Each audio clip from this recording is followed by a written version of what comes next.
El símbolo amarillo de R.W. Chambers.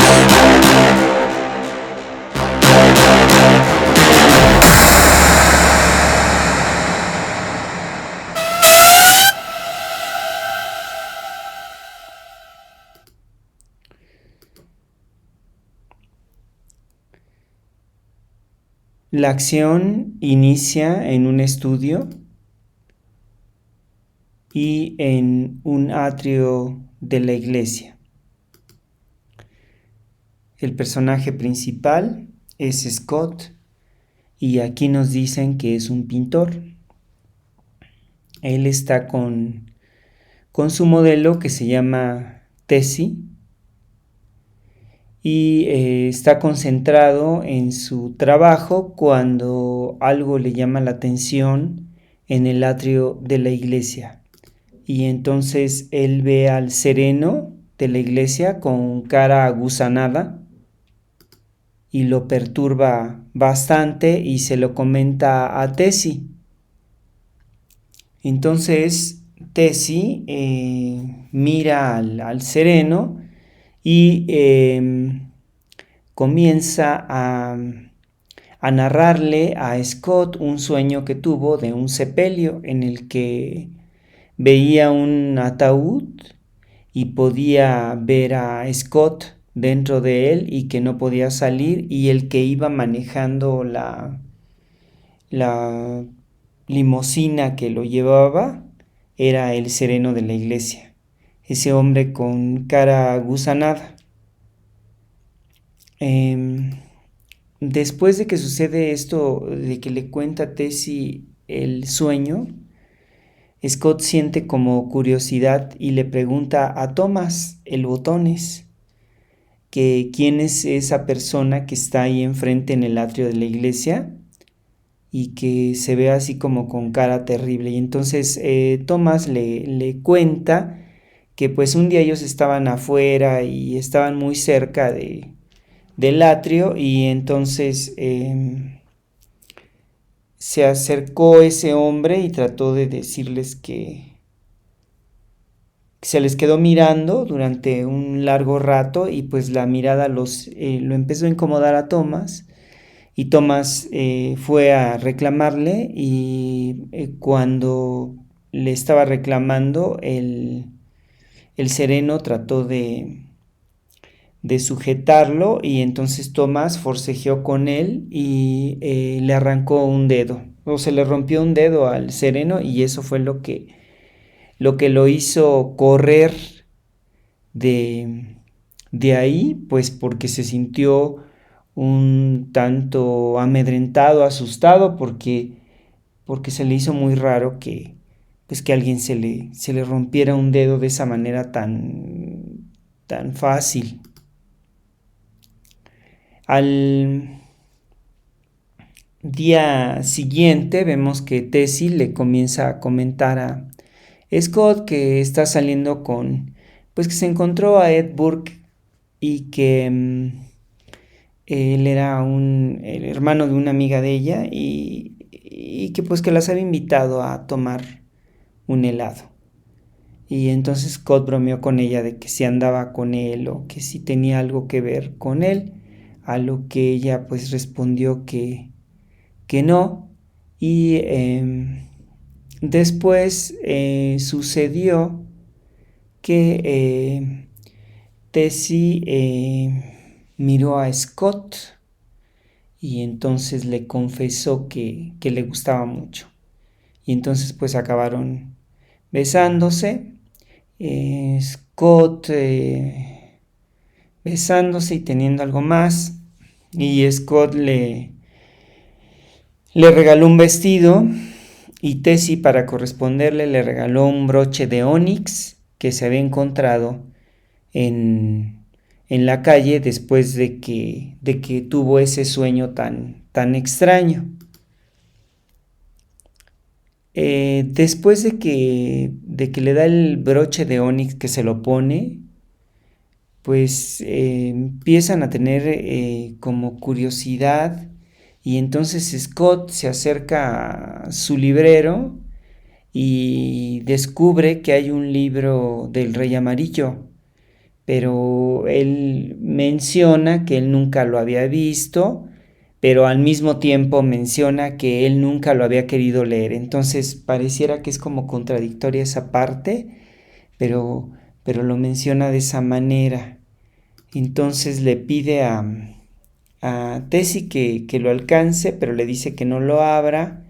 Tessie lo abre y pues se siente pues aterrada, se va hacia un lado de, del estudio y Scott la busca, pero pues no la encuentra. Y entonces sucede que aparece el Rey Amarillo y en ese momento Tessie cae muerta. Y entonces el Rey Amarillo se acerca a Scott, que es el pintor, y pues empieza como a sentirse mal. En ese momento pues llega un doctor y llega el doctor y entonces se da cuenta de que hay el sereno de la iglesia con cara gusanada, está ahí tirado al lado de ellos, pero pues ya él diagnostica que pues ya llevaba varios días de muerto.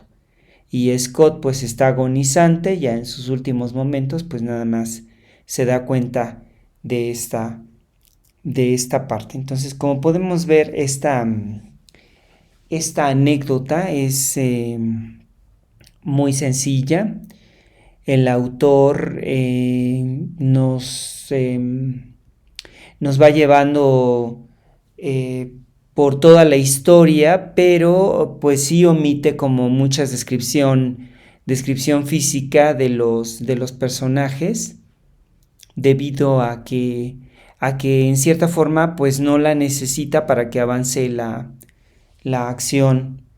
Entonces lo que hace es que es como sus descripciones son como bastante simples y nada más de las cosas que va necesitando van apareciendo pues personajes que, que ayudan a que la acción se desarrolle y pues es como muy claro y muy sencillo cómo nos va llevando hacia el final de la narración, donde nos tiene que dar una sorpresa, y esta sorpresa es que el Rey Amarillo viene y que muere Tessie y que Scott pues está en agonía final, o sea, va a morir de plano.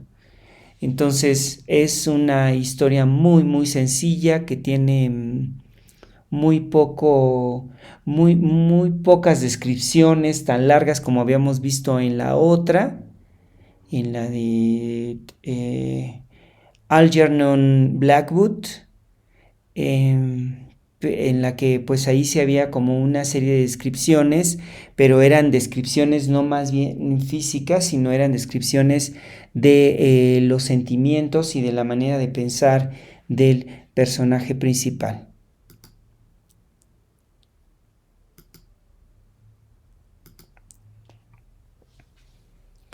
Tenemos un narrador protagonista, en este caso pues es Scott, porque pues él comienza a narrar la historia, nos dice qué es lo que está ocurriendo, y aunque sí hay algunos diálogos intercalados en el cuento, podemos observar que el personaje principal es el personaje que está narrando la historia desde su punto de vista.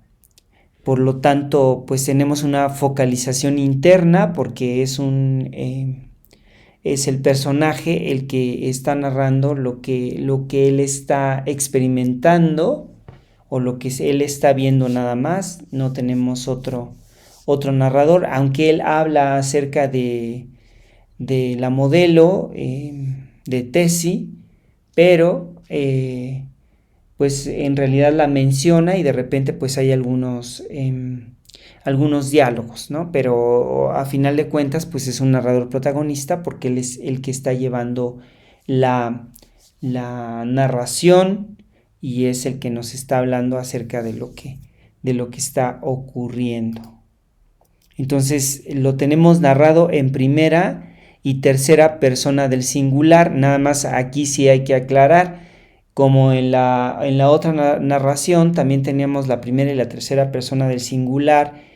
Nada más por el hecho de ser la primera y la tercera persona del singular no quiere decir que va a ser omnisciente, sino que lo que estamos viendo aquí es que el narrador, por esa razón el narrador es protagonista, porque el narrador es el que nos está contando su historia y nos está hablando acerca de una tercera persona de los otros personajes, que serían esas terceras personas de las que nos habla, pero a final de cuentas él sigue como el narrador protagonista, no es como en el otro relato, en el de Blackwood, en el que veíamos que el narrador podía entrar y salir de la mente de los personajes, aunque veíamos que el personaje principal estaba narrando la historia, también veíamos que pues teníamos a los otros personajes y que también nos daban como su punto de vista. Entonces, por esta razón, aquí se está narrando en primera y en tercera persona del singular, porque pues está hablando de este primera persona que es el narrador protagonista, que nos está diciendo qué es lo que pasa, y nos está hablando acerca de los otros personajes que están interactuando con él.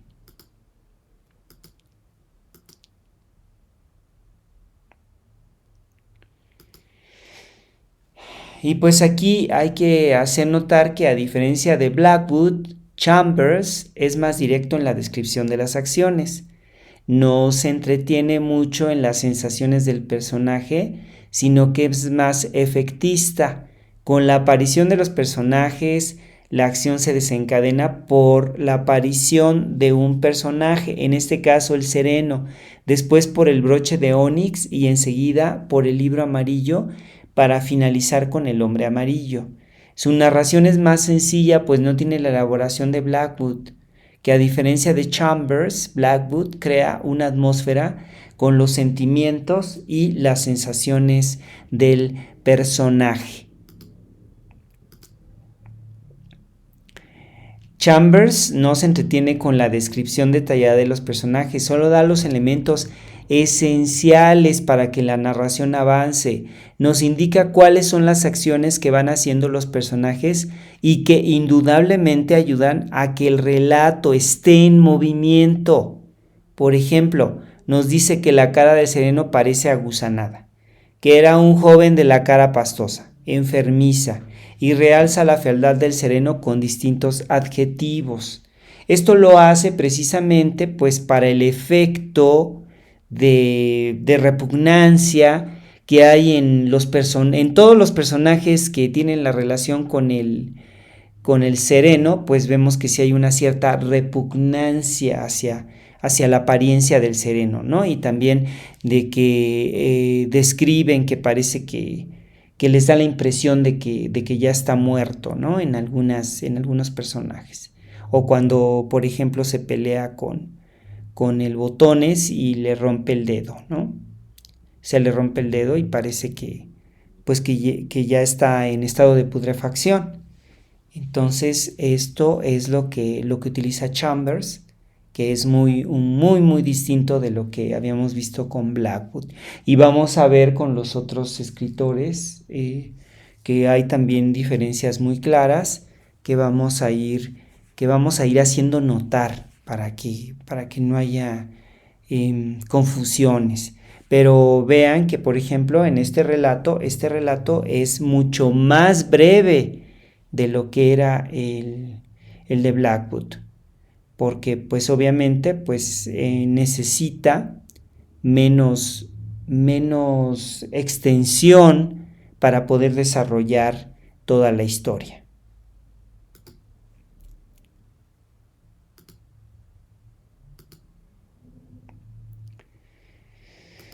Y pues vamos a iniciar con quién es el personaje principal o el héroe.